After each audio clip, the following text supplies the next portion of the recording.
Okay, well this is a tutorial on how to make your Xwing fleets look a little different. The Xwing ships come more or less pre-painted, which looks nice, but if you want something a little bit more individualistic, something with a bit more flair, then this is a tutorial on how to perfect the Nebula design. It's quite a simple trick.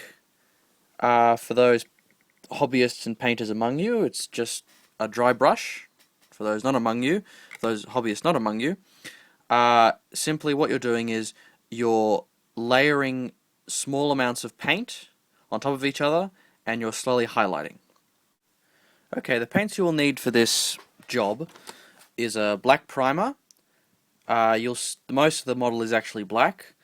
It's used as a contrast to make all your other colors stand out, as you can see from this phantom, which I did a while ago. You keep it black. That makes the high contrast areas, the white and the light blue, stand out, make them look fantastic.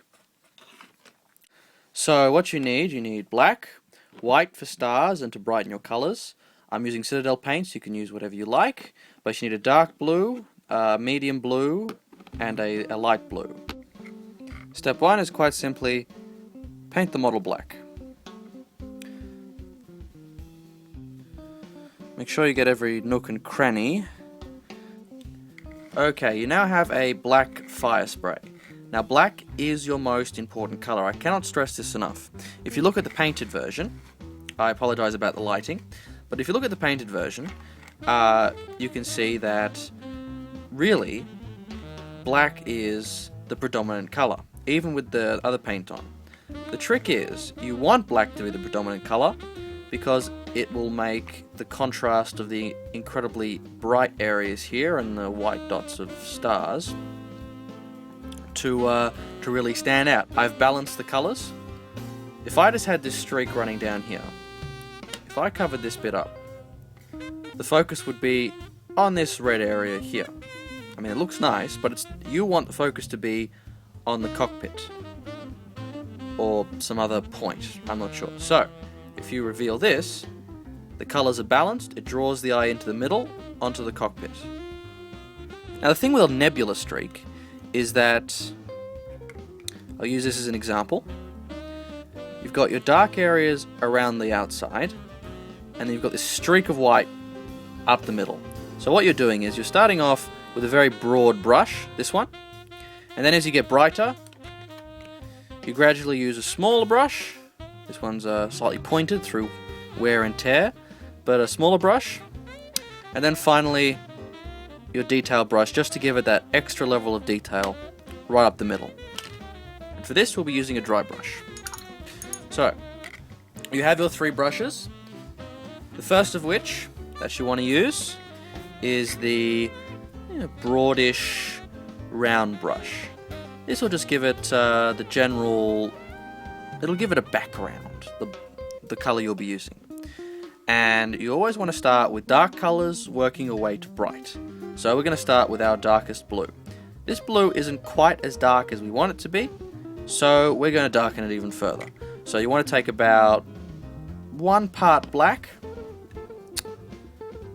to 2 parts your dark blue, or maybe even 3 parts your dark blue to 1 part black. You could even use a 1-to-1, but experiment around. You'll develop your own colors. That's part of the fun of it. And this technique is called dry brushing. It's quite simple once you get the hang of it. It does take a while to get the hang of, though. So the trick with dry brushing, you get your rag, or I'm using a towel, and you just get rid of as much paint as you can. It also allows you to build up the color. So I was going to do a this way sort of thing. So I'm just doing a general overview. It's a smatter effect. Every time you get color on your brush, again, just dry brush it off. The more layers you put on, the better. It'll give it more detail, more depth, and will draw the eye further into what you hope to do, which is to get a good model going. Now, that's done. So I've painted here and here. It doesn't look like I've done anything, mainly because of the lighting, but if you look really closely, you can just see the blue, which is good. It's a good step. Now you just want to use, I don't know, I just kind of go straight to the pot at this point. Just grab a bit of paint, brush it off. Again, dry brushing. About the same amount. You always want about that amount, as you can see. There we go, that's about right. And do the same thing. Now at this point you should be able to see, or at least if the camera's doing what it should be doing, the paint. Now I can see the paint. Unfortunately, this camera is not doing me justice. So it's slightly bluer. This one I'm focusing more straight streak, right up the middle of the model, right up the middle of the streak that I've been painting.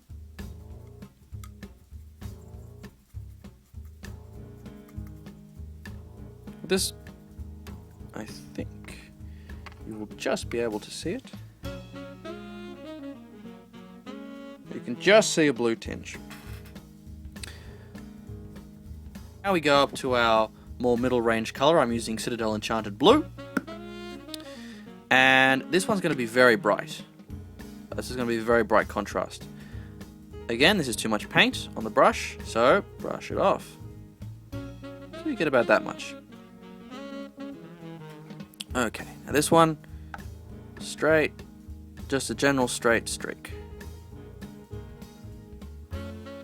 Now you should be able to see the paint now. Again, this is just an undercoat.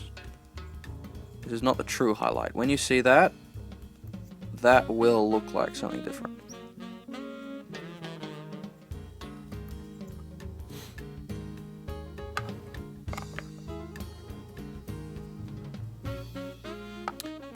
This layer is still basically undercoat. So it's just kind of, you're slowly working in the range. You start out a range, this being, then you get brighter color, brighter color, brighter color, brighter color, and then white in the middle. I hope that makes sense. If not, ask questions, and I will do my best to answer them. That blue's done. So now what I want to do, I want to move up another shade, but I don't want to go straight to this shade. This would kill it. I want to kind of get the in-between between these two colors. Easiest way to do that, mix them. So 1 to 1. So this is still reasonably broad. I'm just defining the streak at the moment. I'm just giving it its identity. Now, if you look really closely, you can see the brush strokes. This is kind of what you want to avoid. I have put too much paint on the...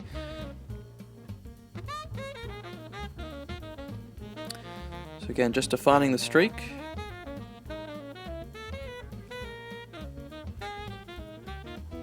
After this, I'll be using the more detailed brush. Now, as you can see, the colors sort of...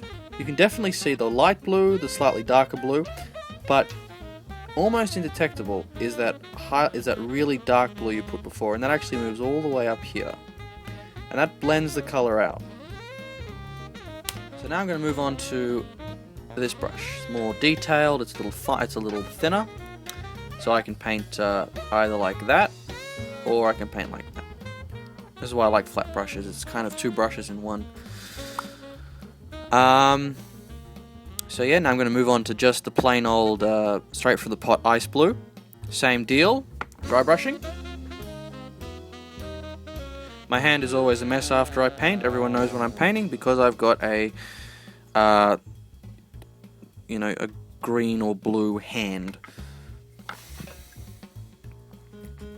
So now you're really bringing it up. So I'm using this side of it, not this side, this side. So just to get that level of detail. So I'm just giving the streak its center point. So I think I've used 4, maybe 5 layers so far. Okay, we're nearly done. As you can see, I've added another streak to the middle because I felt it needed it. so we're down to the last 2 coats of paint for the streaks. The first coat is 1 part your light blue and 1 part white. And then we're just going to go straight on white. Okay, so yeah, mix it together. You want to get uniform colour throughout. Now we're not using this brush for this one, that's too broad. We're using our detail brush. So grab your model, grab a little paint. Now you want it fairly moist. There are different types of dry brushing. So this one, somewhere around there, I think. So a little bit moist, and you're really just giving it some nice line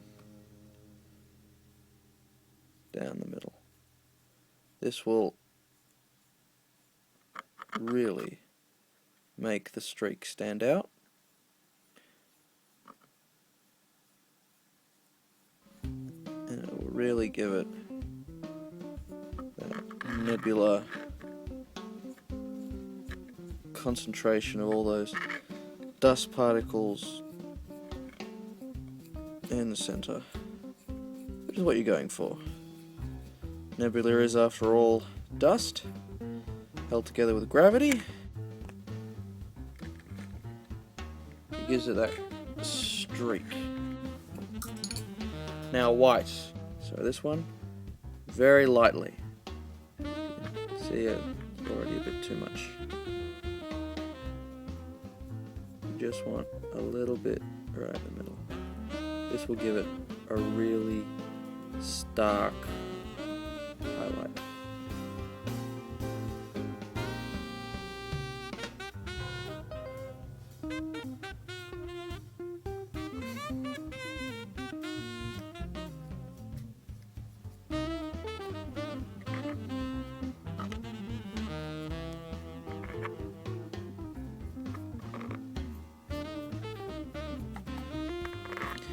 Now I kind of want this area here to stand out because it's the front of the model, so I'm going to concentrate quite a lot of white there. Same as this point here, so I concentrate a bit of white there, a little bit more than the surrounding area. And this shoulder bit here. That's the nebula bit done. Now the stars. This is probably the easiest bit. You're just putting on dots.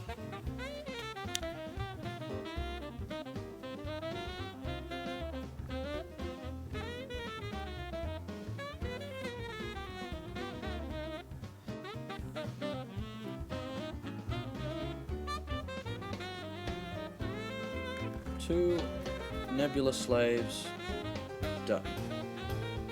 I hope you enjoyed this tutorial. Good luck with your painting endeavours and have fun.